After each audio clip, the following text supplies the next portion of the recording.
So we have the wonderful Laura Bailey joining us today.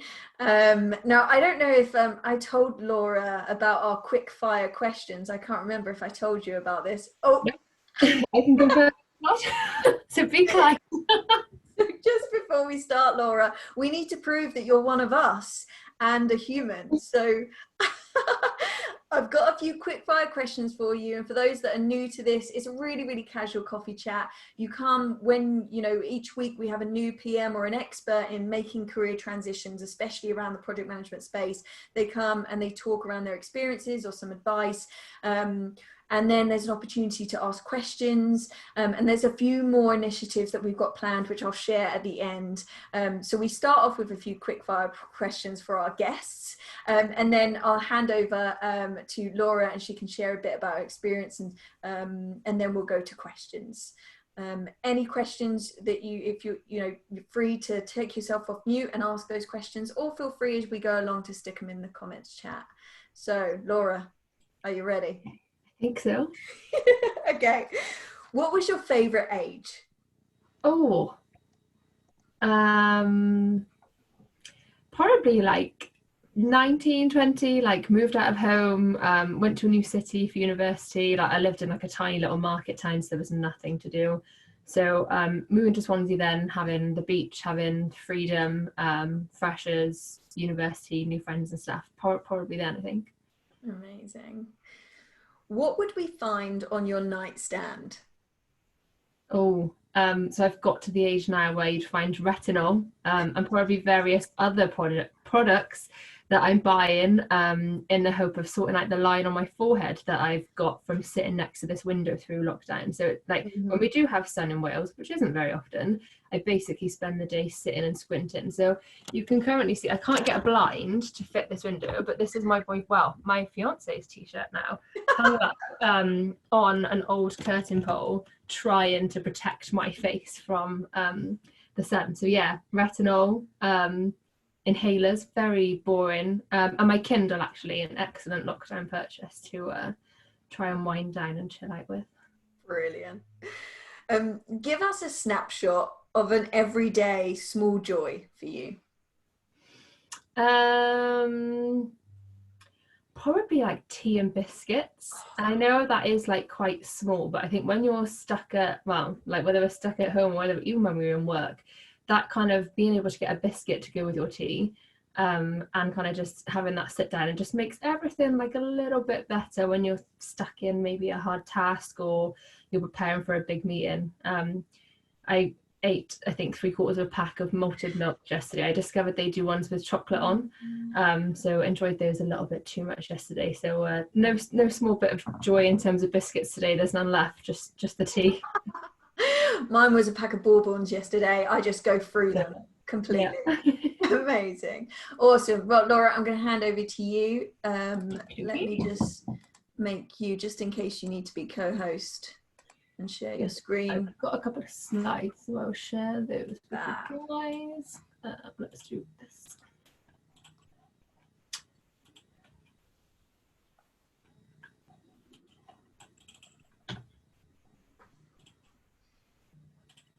Right.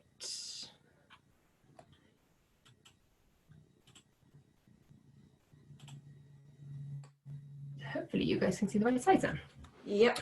So firstly, just thank you for having me with you today. So I'm going to talk a little bit about kind of how I've moved from events over into projects. So my first event job was probably one of my favourite jobs I've ever had. I worked for a local radio station and got to basically go out with all of the presenters to run off-site radios. So I've been to like theme parks, we've been to like the tallest restaurant in Wales that overlooks all of Swansea Bay and had like food and stuff cooked for us. Like it was brilliant. And then we'd have sort of those sort of smaller events then, like every weekend. We did have like a 5 a.m. get up time most Sundays, so I mean that wasn't the best bit. But then we'd also have big charity events throughout the year then, whether it was like a charity auction, whether we were doing things to reward kind of local heroes and things like that. So really varied role, but I was really lucky because it was a really kind of fun one where we were always very well fed and off doing really fun things. From there, then I moved to a job in marketing. So I think that experience that I had from there, doing the social media and things alongside all of that, then led me into a job in marketing down in London. And then within that role, I started to pick up a lot of, I think, just being organised. I ended up getting quite a lot of projects and things sent in my direction, and really enjoyed that side of things. And then made the move then from marketing over into project management. So I work at Swansea University, and I started in a project officer role, then went to a senior project officer role, and now I'm strategic projects and change manager. It's a bit of a mouthful. So that's my current role. I think one of the things that is particularly good about working in academia is the variety. So I've put up here just a few of the projects that I've worked on over the past sort of 3 years. So we have research projects. We've had like a £60 million programme that's set over 7 years. We have building projects. We have learning and teaching projects where we're looking at learning and teaching across the university, looking at maybe ways that we need to take things online and managing those sorts of projects. IT, so new systems, student recruitment, looking at our numbers, looking at some smaller projects maybe that we need to do in terms of maybe taking on campuses overseas and things like that. And then lots of stuff around people and culture. So some structural changes and restructures. We've implemented university values, and a lot of this stuff is kind of ongoing and evolving. So in terms of what a day in sort of university project and change management can look like. So every morning we start the day at 8:30 with a daily stand up, or as it is now, a sit down, because we're not all in the office. So it's a bit more chilled. We'll go through then kind of what we did yesterday, what we're doing today, and what our priorities are, and just kind of catch up as a team, which I think is really important when we're working virtually. Then quite often there's a weekly program meeting. So on a program we could have, I think the highest we've had recently is about 14 different work streams. So that's 14 different leads you've got then, plus the program manager, possibly the program director, and maybe a few other key individuals. So we all get together, give an update on what we're working on, work through some of the risks that we might be facing, again, like what are our priorities, those sorts of things. I tend to lead on communications and engagement on all of our projects and programs, which I'm taking that as a good thing that they think I can do it, because it keeps going back to me rather than I end up with something different. And I think on some of our programs that can end up being quite a lot of time that we have to spend there engaging with various stakeholders. So we've got internal stakeholders, we've got students, we've got undergrad students, postgraduate students, we've got research students, international students, staff, we've got lecturers, we've got technicians, we've got the catering staff who don't have access to emails and bits and pieces like that. So there's always lots of thinking that we need to do there around the best ways of engaging with people. One of the biggest things that we do is we do facilitate a lot of workshops, so bringing people together, looking at a plan. There's often lots of post-it notes around, or as we're finding now, we're trying to do it on whiteboards, so virtual post-it notes. And we quite often end up working with the most senior people in the university to pull this together and kind of help them work through their ideas. Quite often they're very good at coming up with ideas, but not necessarily thinking about what the outcome that we want to achieve is. So we'll sort of try and steer them back then. Okay, so this is a fantastic idea. What do you actually want to get out of it? And then we'll probably give them some tools and things to think about in terms of how best they could achieve those outcomes. I think one of the key things with being a PM is making sure, reviewing that to-do list, trying to keep up to date with things. Things are moving quite fast. Lunch, some days, not others, hence the pack of biscuits yesterday. Stakeholder mapping meeting in the afternoon. So again, just looking across our range of stakeholders, because there's so many people that we need to be engaging with, thinking about the information that they need at certain times, maybe tools that they might need, if we need to be changing things such as people are moving around and we need to give them access to new buildings, that sort of thing. COVID recovery is massive for us at the moment in terms of getting students on site, whether that's from home or whether that's international. but also looking at the impacts on research. So a lot of our funding is given to us for a set period of time, but obviously COVID's caused delays. So looking at how we need to be communicating with people there, if we've got cases and things on site at the moment, what are the risks in terms of finances, particularly at the moment, and then any key milestones that we've got coming up. Often we'll be having meetings with external consultants as well. So a lot of that is done on Zoom at the moment, which is saving us a fortune in terms of their travel costs. And then normally round up the day, update the to-do list and just identify the priorities for tomorrow. When Jay spoke to me about coming along and talking to you guys today, I was trying to think of some of the skills that I think are transferable and kind of some examples where I can think of something that I would have done in event management that's actually quite similar to the kind of thing that I do now. So if I sat down and thought about this for days, there'll be hundreds I could come up with, but I think these are some of the key ones I think are quite important. So in event management, for example, we might have been coordinating outside vendors to come in and deliver an event, whereas now I might be coordinating a team from across multiple areas. So we might have people from IT, from procurement, and from research areas, and we're just coordinating them basically to deliver. So essentially it's very similar. Negotiating, so whether that's contracts with suppliers in event management, or actually now it tends to be resources, so trying to get more people, or sometimes more money, or if we need to possibly change in timelines and things like that. Risk, I think that's a huge thing in project management, and I think this is starting to come through more now than I think it did a few years ago when I first came into the area. And I think as an event manager, we all know that that's a huge thing to manage, whether it's filling in the formal risk assessment, whether it's just trying to think of the next step ahead and that bigger picture thinking to make sure that, or if some, I don't know, if we haven't got access to get people on site through this route, how else are we going to get people on site? Communicating, so either communicating the importance of an event to the staff, maybe the people that are working there, or communicating the impact of maybe a change on our stakeholders, and that kind of lessons learned view as well. So kind of like after an event, often we'll have like a post-event briefing. You'll figure out what went well, what didn't go so well, what we're going to change for next time, and it's very much the same on projects. I think one of the probably the most important thing I think that's similar across both of these areas is that piece of thinking on your feet. So being able to kind of stay calm under pressure if something comes up. And I think a lot of that comes with experience, but I'm hoping the purpose of me putting these two things next to each other here is for you to see that a lot of that event management experience actually really does link really well into project management. So one of the key things that I would say is try and have a go. So I hadn't worked on any IT projects before. My brother is an IT genius and has moved to Japan and is working in artificial intelligence. I did not get any of those computing genes. He finds it absolutely hilarious that I went to work on an IT project, quite frankly. But I think one of the key things that I would say is I remember on one of the first days when I was there thinking, I really don't know that much about computers.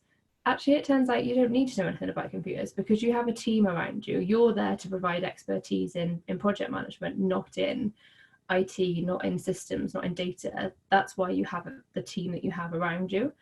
So I think just remembering that you're not necessarily there to know everything is really important. I wanted to put this slide up around kind of having a go and trying to take the opportunity, put by being brave, but actually I wasn't really brave, I was drunk.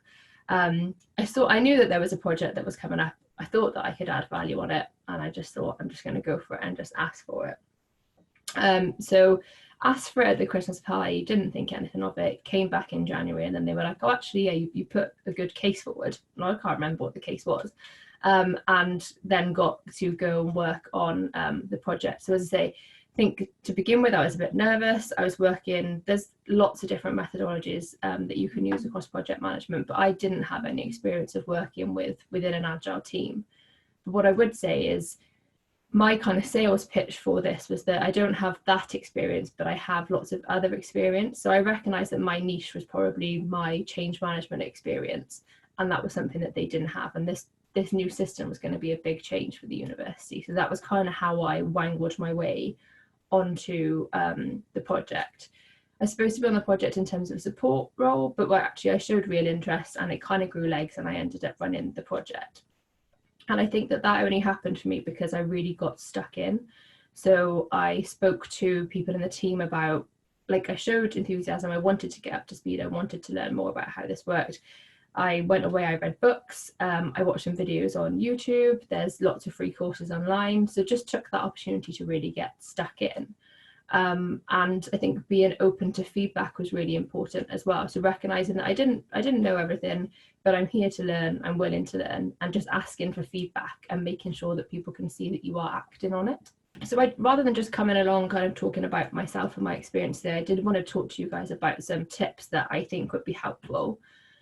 So making sure that your CV focuses on your transferable skills. So some, like with the table that I showed earlier, showing how the communication skills that you have from current event manager roles really do translate into project management roles as well. I know someone mentioned I think it was Siobhan mentioned doing the free online doing a online course, at the moment.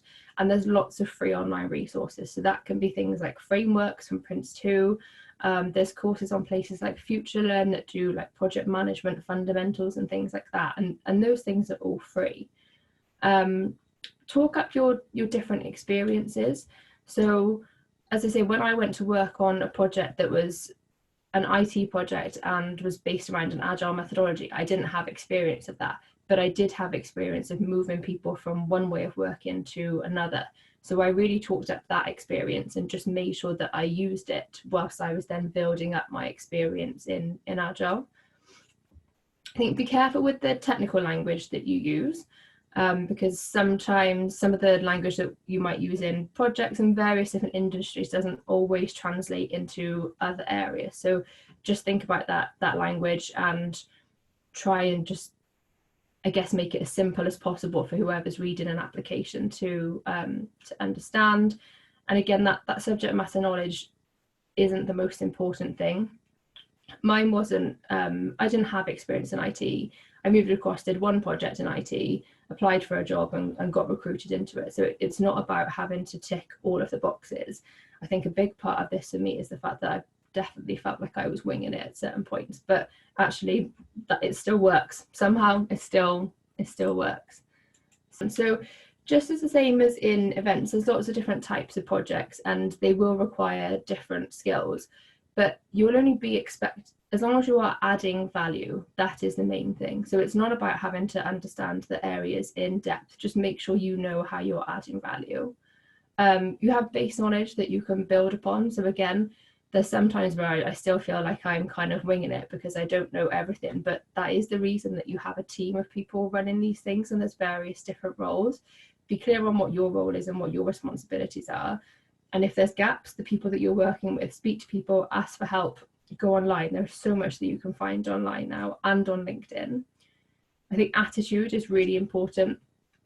So a can-do approach and that ability to remain calm under pressure, which I think is a huge thing you learn very quickly in event management, applies really well to the project management role. There will be times where you maybe run out of resources, where you go over budget, where things are going to be really tight to be delivered, and that being able to stay calm under pressure and lead your team through that as you would in an event situation is really important. And then just to say that there's value in breadth and depth. So I work in a university at the moment, but actually in terms of the depth of my experience in areas, it's not that deep. But actually there's value in me having experience in lots of different areas, from research, learning and teaching, estates, because it all comes together to kind of show an understanding of the industry as a whole. So don't worry about if you've delivered, just the same as if you delivered, I don't know, a charity event and then you went and delivered a sport event, you'd recognise there'd be lots of similarities. Yes, there's differences, but there are lots of similarities, and it's exactly the same moving from events into project management and moving around within project management. I think that is it. Okay, brilliant. Whilst you guys are thinking on some questions, I have a question for you, Laura. What do you think you most enjoy about being in the project management or change management industry now? So in terms of being in the industry, I think it is the structure. So you find kind of tools and techniques that work for different things, and you tend to stick to them. I think in in academia as a whole, you get a lot of variety, which is great. But I think within projects, so for example, like I do a lot of change management workshops, and going in and sitting down with people and figuring out how things are now, how we want things to be in the future, what that difference is, and how we're going to move people there.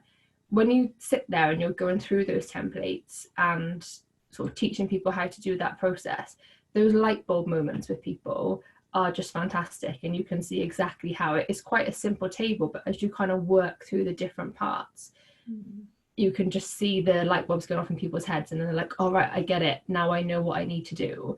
And then seeing people put that into practice and managing the change easier for people, that's like a really big thing for me. So finding those key, and everyone's got their own key tools and templates, you can personalize them, you might not use some things, you might use others, but I think that comes with a little bit of experience, and sometimes you just get a few key ones that absolutely nail it and make a huge difference to kind of what you're doing.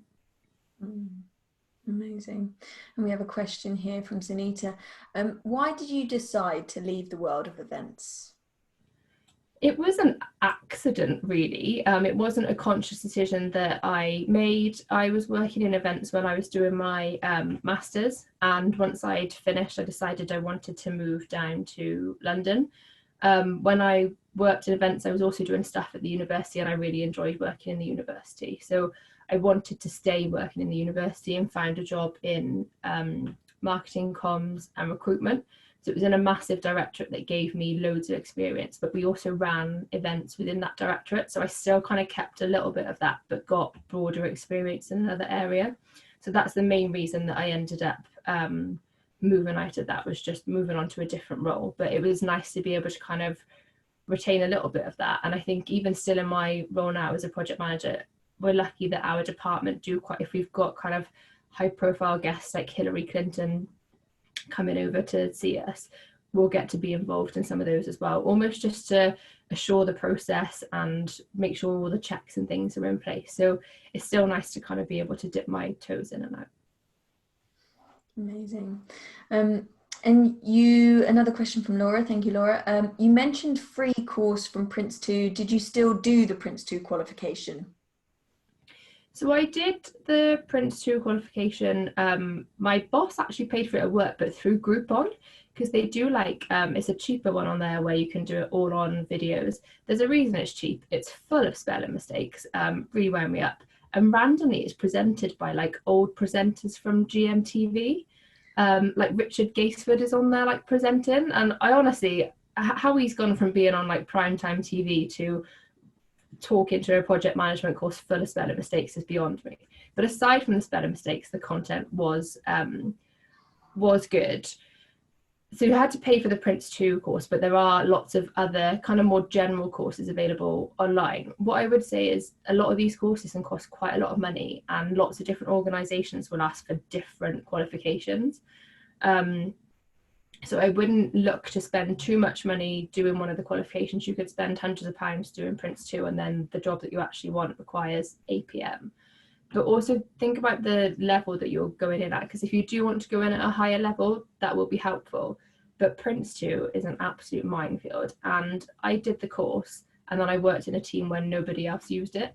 So having done the course online, I wasn't really able to, it wasn't like an online course like this. There was no one to speak to. You kind of sat and watched the videos, learned it, and then did the exam online.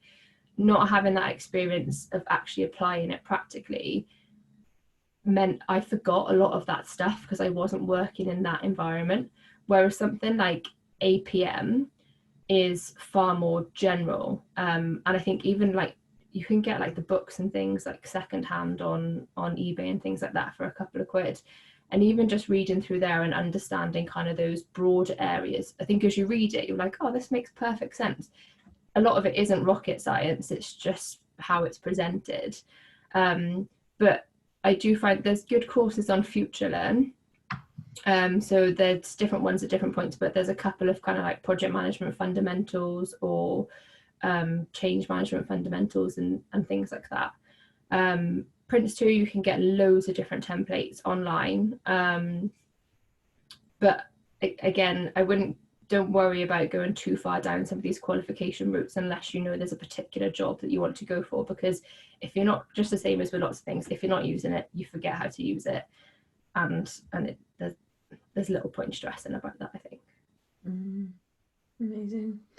And Laura, for you, in terms of flexibility, what does being in a project manager and being in the project manager industry kind of give you in terms of flexibility and those options and choice, do you think?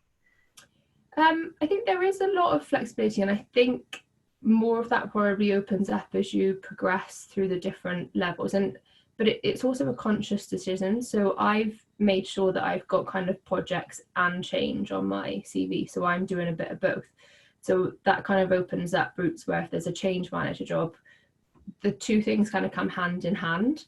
So I would definitely say that that's a good thing to kind of try and keep a bit of that breadth into what you're doing and kind of the direction that you want to go into. I think continuous improvement comes quite closely alongside that as well. So thinking about, again, if you're going onto some of these websites and looking at some of those free courses, there's a lot of good things that will also come in there that create flexibility around applying for different posts. But in terms of that flexibility, I quite often, when I'm looking at other jobs, so like there's a lot of civil service jobs that come up near where I live, I have a look at their frameworks. Like a lot of them have got like quite big hefty frameworks that are like 100 pages long, but I'll have a look at those and every now and then just kind of go through and look at, okay, what boxes can I tick and maybe which ones am I missing. And I'm not going to go and pay £1,000 to do a course on some of those, but what I might do is maybe watch a few YouTube videos, get a book, and kind of be looking to fill some of those gaps. So if I did want to then move a sideways move or move into a slightly different area, I've kind of got a little bit of that experience to kind of help me with an application and kind of getting a bit of a foot in the door. Fantastic, amazing advice there. Thank you, Laura. First of all, thank you so much, Laura. Thank you for sharing your insights and your experiences. That has been incredibly useful. Moving forward, we obviously have these chats every week. You are more than welcome to come in and out as they're relevant for you. We have just set up the My Project Mentor scheme, and this is simply a platform where we will have, there are project management pros, we call them, who have been in the industry for a little while, who are willing to be mentors. So it's a kind of a 3-month 3-meeting sort of relationship just to kind of get you going, and then how it evolves is then up to you. It will be a platform where you can go as a mentee or a mentor, where you can go and you can kind of have a look at inventory of people who are basically kind of willing to be mentors and kind of contact them and get in contact with them. So that is something we've got going on the event manager to project manager page on LinkedIn. You can register your interest. So we're still working on building that platform. We should have it up and ready very, very soon. So you can register your interest and be one of the first to find out a bit about that.